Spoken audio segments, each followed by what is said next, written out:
వచ్చే సంవత్సరం కొమరవెల్లి మల్లన్న కళ్యాణం వరకు అమ్మవార్లకు కేజీ స్వర్ణ కిరీటం తయారు చేయిస్తామంటూ మంత్రి హరీష్ రావు హామీ ఇచ్చారు.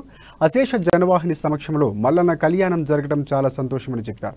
సీఎం కేసీఆర్ మల్లన్న ఆలయానికి 30 కోట్ల రూపాయలు కేటాయించారన్న మంత్రి 1100 కోట్ల రూపాయలతో యాదాద్రి నిర్మాణం జరగడం సంతోషకరమన్నారు.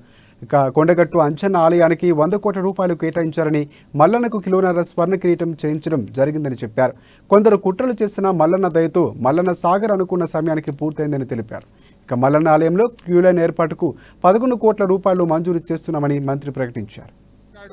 గత చరిత్రలో ఎప్పుడూ లేనంత గొప్పగా ఆ కొమరెల్లి మల్లికార్జున స్వామి కళ్యాణ మహోత్సవం అత్యంత అంగరంగ వైభవంగా ఈరోజు ఘనంగా జరుపుకోవడం చాలా సంతోషంగా ఉంది.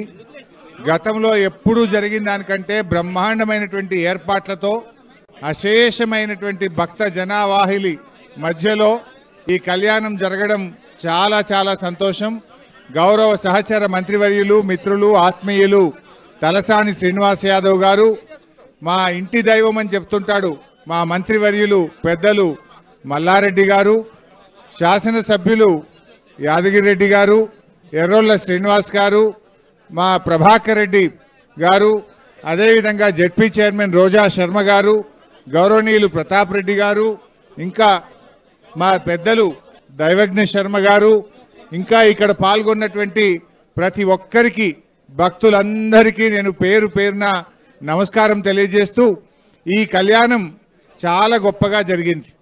ముఖ్యంగా గౌరవ ముఖ్యమంత్రి కేసీఆర్ గారు ఈ కొమరవెల్లి మల్లన్న దేవాలయ అభివృద్ధికి ఇప్పటి వరకు 30 కోట్ల రూపాయలు కేటాయించడం జరిగింది. స్వయంగా ముఖ్యమంత్రి గారు గతంలో ఏ ముఖ్యమంత్రి గారు 2 సార్లు రాలేదు. 2 సార్లు కొమరవెల్లి మల్లన్నను ముఖ్యమంత్రిగా దర్శించుకొని ఆ స్వామి దయను పొందినటువంటి నాయకులు ఇవాళ కేసీఆర్ గారు. ఇవాళ గౌరవ కేసీఆర్ గారి ఆధ్వర్యంలో అనేక కార్యక్రమాలు ఈ రాష్ట్రంలో దేవాలయాల అభివృద్ధికి పెద్ద ఎత్తున నిధులు కేటాయించడం జరుగుతూ ఉంది. యాదాద్రి లక్ష్మీనరసింహస్వామి దేవాలయం 1100 కోట్ల రూపాయలతో అత్యద్భుతంగా నిర్మించుకున్న విషయం మీ అందరికీ తెలిసిందే. అదే రీతిలో ఒక్కటేంటి అనేక దేవాలయాలు, మరి ధర్మపురి లక్ష్మీనరసింహస్వామికి 50 కోట్ల రూపాయలు, కొమర